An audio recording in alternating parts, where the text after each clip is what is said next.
গল্পের শুরুতেই আমরা ফ্র্যাঙ্ক ভেগা নামের একজন লোককে দেখতে পাই। সে তার জীবনে অনেক খারাপ সময় কাটিয়েছে।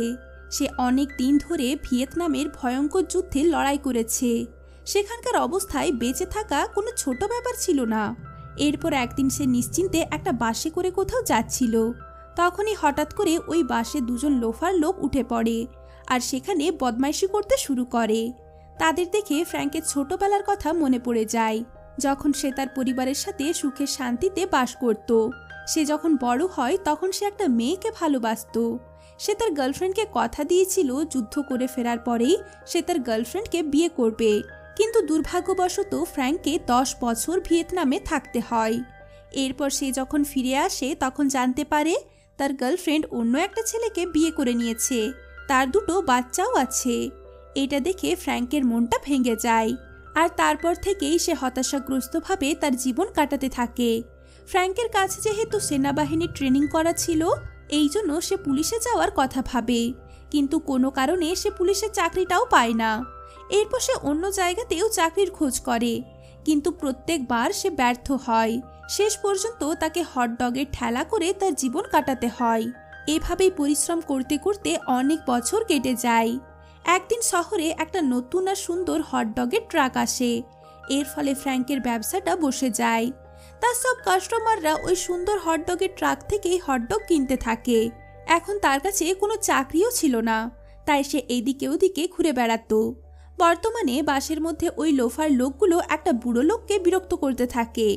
একটা ছেলে তো তাকে ঘুষি মারার চেষ্টা করে, কিন্তু হঠাৎ করে মাঝখানে ফ্র্যাঙ্ক এসে ওই লোকটার হাত ধরে নেয় আর তারপর ওই লোকগুলোকে ভালোভাবে শিক্ষা দেয়। কয়েকজন ছেলে এই ঘটনার ভিডিও করে সোশ্যাল মিডিয়ায় পোস্ট করে দেয়।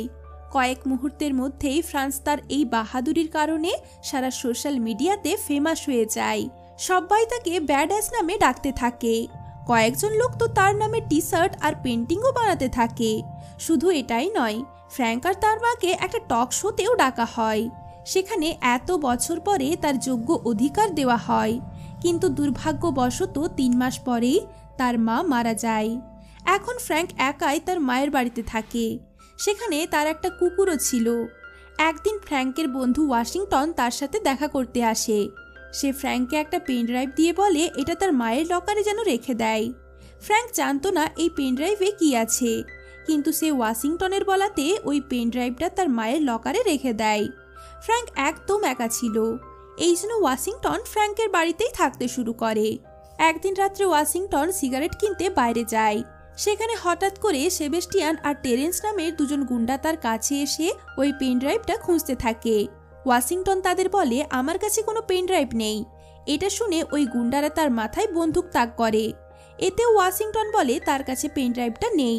তখন তারা ওয়াশিংটনকে গুলি করে তাকে মেরে ফেলে আর সেখান থেকে তারা পালিয়ে যায়। ফ্র্যাঙ্ক যখন তার প্রিয় বন্ধুর মৃত্যুর খবর পায় তখন সে তাড়াতাড়ি ওয়াশিংটনের দেহ দেখতে আসে।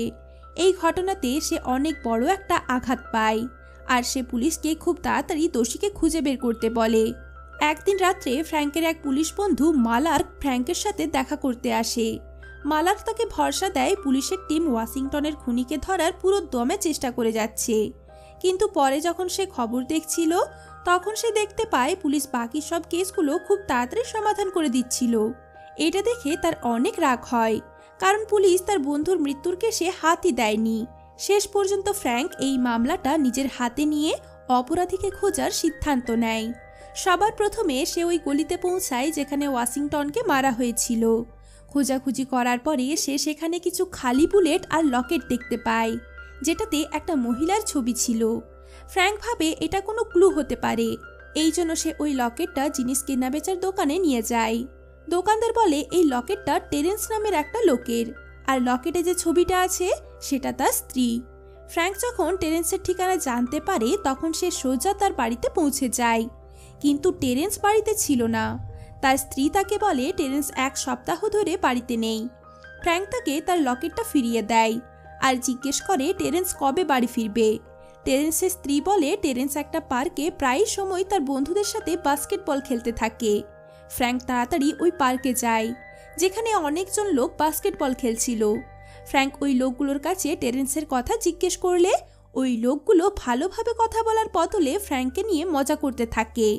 এতে ফ্র্যাঙ্ক অনেক রেগে যায় আর সবাইকে এক এক করে অনেক মারে। আসলে তারা সবাই টেরেন্সেরই বন্ধু ছিল। এরপর ফ্র্যাঙ্ক যখন আবার তাদেরকে টেরেন্সের কথা জিজ্ঞেস করে, তখন তারা বলে তারা জানে না টেরেন্স কোথায় আছে। তারপর তারা বলে রোনাল্ডো নামের একটা লোক তার ব্যাপারে জানতে পারে, কারণ রোনাল্ডো টেরেন্সের সবচেয়ে ভালো বন্ধু। এরপর ফ্র্যাঙ্ক রোনাল্ডোর বাড়ি যায়। সেখানে ফ্র্যাঙ্কের সাথে রোনাল্ডোর রুমমেটের দেখা হয়। রোনাল্ডোর রুমমেট বলে রোনাল্ডো একটা বারে গেছে। ফ্র্যাঙ্ক যখন বারে যায় তখন সেখানে কয়েকজন লোক তাকে নিয়ে মজা করে বলে, এই বুড়ো, এই বার থেকে চলে যা, না হলে তোর সব হাড় ভেঙে যাবে। কিন্তু ফ্র্যাঙ্ক ওই লোকগুলোকেই অনেক মারে। শেষ পর্যন্ত ফ্র্যাঙ্ক রোনাল্ডোকে খুঁজে পেয়ে যায় আর সে তাকে ব্যালকনি থেকে ঝুলিয়ে জিজ্ঞেস করে টেরেন্স কোথায় আছে। তখন সে জানতে পারে টেরেন্স তানিয়া নামের একটি মেয়ের সাথে আছে। এরপর আমরা প্যান্থার নামের একটা মাফিয়া গ্যাংস্টারকে দেখি। আসলে প্যান্থারই সেবেস্টিয়ান আর টেরেন্সের বস ছিল। প্যান্থার উইলিয়ামস নামের একটা মন্ত্রীর সাথে কথা বলছিল। উইলিয়াম চাইছিল প্যান্থার যেখান থেকেই হোক ওই পেনড্রাইভটা নিয়ে আসুক, কারণ ওই পেনড্রাইভে উইলিয়ামসের কুকর্মের ফল ছিল। প্রথমে ওয়াশিংটন প্যান্থারের হয়েই কাজ করত, কিন্তু তারপরে সে ওই গ্যাংটা ছেড়ে দেয় আর প্যান্থারকে ধোকা দিয়ে উইলিয়ামসের পেনড্রাইভটা চুরি করে নেয়। ওদিকে ফ্র্যাঙ্ক যখন টেরেন্সকে খুঁজে চলছিল তখন তাকে তার এক প্রতিবেশী মার্টিন তাকে সাহায্য করে। মার্টিন তাকে বলে তাকে এটা খোঁজ করতে হবে যে ওই পেনড্রাইভে আসলে কি আছে। এরপর ফ্র্যাঙ্ক তানিয়ার সাথে দেখা করতে একটা ম্যাসাজ পার্লারে যায়। সেখানে সে কাজ করত। ফ্র্যাঙ্ক তাকে টেরেন্সের কথা জিজ্ঞেস করলে সে তাকে খুব একটা কিছু বলে না। এই জন্য ফ্র্যাঙ্ক রাত্রেবেলায় তানিয়ার পিছু করার কথা ভাবে। সে লুকিয়ে লুকিয়ে তানিয়ার বাড়িতে ঢুকে পড়ে আর সেখানে সে শেষ পর্যন্ত টেরেন্সকে খুঁজে পেয়ে যায়। টেরেন্সকে পেয়ে সে তাকে অনেক মারে আর তাকে জিজ্ঞেস করে ওয়াশিংটনকে মারার পেছনে আসল কারণটা কি, কিন্তু তবুও টেরেন্স তার মুখ খোলে না। তখন ফ্র্যাঙ্ক তাকে রান্নাঘরে নিয়ে এসে তার হাতটা গ্যাসের উপরে রেখে আগুন জ্বালানোর হুমকি দেয়। তার এই আইডিয়াটা কাজে লেগে যায় আর টেরেন্স তাকে বলে ওয়াশিংটন প্যান্থার নামের একটা মাফিয়ার সাথে পাঙ্গা নিয়ে অনেক বড় ভুল করে ফেলেছিল। ওয়াশিংটনের কাছে যে পেন ড্রাইভটা ছিল সেটাতে মাফিয়া আর মন্ত্রী উইলিয়ামসের বিরুদ্ধে অনেক বড় প্রমাণ ছিল। এরপর টেরেন্স ফ্র্যাঙ্ককে প্যান্থারের ঠিকানা বলে দেয়। তবে ফ্র্যাঙ্ক প্যান্থারের মুখোমুখি হওয়ার আগেই সে তার বাড়িতে প্রস্তুতি নিতে যায়। তখনই সে মার্টিনের বাড়ি থেকে চিৎকার চেঁচামেচির আওয়াজ শুনতে পায়। আসলে মার্টিনের মা অ্যাম্বার সবসময় তার নেশাগ্রস্ত স্বামীকে নিয়ে চিন্তিত থাকত। সে সবসময় নেশা করে এসে অ্যাম্বারকে মারধর করত। তবে শেষ মুহূর্তে ফ্র্যাঙ্ক তাদের মাঝখানে এসে অ্যাম্বারকে বাঁচিয়ে নেয়। ফ্র্যাঙ্কের বাহাদুরিতে খুশি হয়ে অ্যাম্বার তাকে ধন্যবাদ জানিয়ে তাকে খাবার খাওয়ার জন্য নিমন্ত্রণ করে। ফ্র্যাঙ্ক এই সুযোগে ভালো পোশাক পরে অ্যাম্বারের বাড়ি চলে আসে। খাবার খাওয়ার পর তারা একে অপরের অনেক কাছাকাছি চলে আসে। এবার তারা একে অপরকে কিস করতেই যাবে, তখনই হঠাৎ করে সেখানে মার্টিন চলে আসে। ফ্র্যাঙ্ক অ্যাম্বারকে তার আর মার্টিনের সুরক্ষার জন্য তার বাড়িতে তাদের দুজনকে থাকতে বলে। পরের দিন ফ্র্যাঙ্ক ওই গুপ্ত পেন ড্রাইভটা তার বন্ধু মালার্ককে দিয়ে দেয় আর সে নিজে প্যান্থারকে খুঁজতে বেরিয়ে পড়ে। প্যান্থার আগেই খবরটা পেয়ে গিয়েছিল যে ফ্র্যাঙ্ক তাকে মারতে আসছে। এই জন্য সে তার গ্যাংকে হুকুম দেয় ফ্র্যাঙ্ক যদি তার সাথে করে পেন ড্রাইভ নিয়ে না আসে তাহলে তাকে যেন মেরে ফেলা হয়। ফ্র্যাঙ্ক যখন সেখানে পৌঁছায় তখন প্যান্থারের গ্যাং তার উপর আক্রমণ করে আর তাকে মেরে মেরে অজ্ঞান করে দেয়। এরপর তার যখন জ্ঞান ফিরে আসে তখন তারা তার উপর অনেক অত্যাচার করে যাতে সে তাদের পেন ড্রাইভটা দিয়ে দেয়। তারা ফ্র্যাঙ্ককে বিদ্যুতের শকও দেয়, কিন্তু তারপরেও ফ্র্যাঙ্ক তার মুখ খোলে না। এটা দেখে প্যান্থার প্রচণ্ড রেগে যায়। সে ফ্র্যাঙ্কের ওয়ালেট বের করে যেখান থেকে সে তার বাড়ির ঠিকানা খুঁজে পায়। এটা দেখে প্যান্থার অনেক খুশি হয়, কারণ এবার সে ফ্র্যাঙ্কের বাড়ির লোককেও টর্চার করতে পারবে। এদিকে প্যান্থারের গ্যাং ফ্র্যাঙ্ককে বিদ্যুতের শক দিচ্ছিল আর ওইদিকে প্যান্থার ফ্র্যাঙ্কের বাড়ির উদ্দেশ্যে রওনা দেয়। কিন্তু কিছুক্ষণের মধ্যেই ফ্র্যাঙ্ক চালাকি করে নিজেকে মুক্ত করে নেয় আর একটা দেশলাই জ্বালিয়ে তেলের ডাব্বায় ছুড়ে দেয়। এর ফলে সেখানে আগুন লেগে যায় আর সেখানে একটা ব্লাস্টও হয়। এর ফলে প্যান্থার নিজের জীবন বাঁচিয়ে সেখান থেকে পালিয়ে যায়, কিন্তু ফ্র্যাঙ্ক তাকে এত সহজে ছেড়ে দেবে না।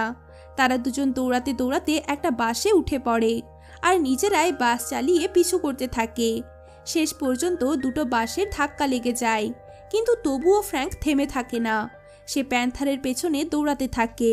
তখনই ফ্র্যাঙ্ক রাস্তায় ওই দুজন গুন্ডাকে দেখতে পায় যাদেরকে সে বাসে মেরেছিল। ওই গুন্ডারা ফ্র্যাঙ্কের উপর বদলা নেওয়ার কথা ভেবে তার উপর আক্রমণ করে দেয়, কিন্তু ফ্র্যাঙ্ক তাদের মেরে মেরে তাদের হাড় ভেঙে দেয়। এরপর সে আবার প্যান্থারের পিছু করতে থাকে। ওইদিকে প্যান্থার ফ্র্যাঙ্কের বাড়ি পৌঁছে গিয়েছিল। বাড়িতে অ্যাম্বার ছিল। প্যান্থার তাকে হুমকি দিয়ে বলে সে যদি তাকে পেন ড্রাইভটা না দেয় তাহলে সে সবাইকে মেরে ফেলবে। শেষ মুহূর্তে ফ্র্যাঙ্ক সবাইকে বাঁচাতে সেখানে পৌঁছে যায়, আর তাদের দুজনের মধ্যে ভয়ঙ্কর লড়াই শুরু হয়। লড়তে লড়তে তারা দুজন বাড়ির বাইরে চলে আসে, আর সুযোগ দেখে অ্যাম্বার প্যান্থারের উপর ঝাঁপিয়ে পড়ে। এটা দেখে ফ্র্যাঙ্ক প্যান্থারের উপর অনেক জোরে আঘাত করে তাকে অজ্ঞান করে দেয়। শেষ পর্যন্ত পুলিশ প্যান্থারকে গ্রেপ্তার করে নিয়ে যায়, আর খুব তাড়াতাড়ি পেনড্রাইভে থাকা প্রমাণের সাহায্যে উইলিয়ামকেও গ্রেপ্তার করা হয়। ওই পেনড্রাইভের সাহায্যেই উইলিয়াম আর প্যান্থারের সত্যিটা সারা পৃথিবীর সামনে চলে আসে। শেষ পর্যন্ত তাদের জেল হয়, আর ফ্র্যাঙ্ক, অ্যাম্বার আর মার্টিন খুশিতে তাদের সংসার শুরু করে। আর এখানেই এই গল্পটা শেষ হয়ে যায়।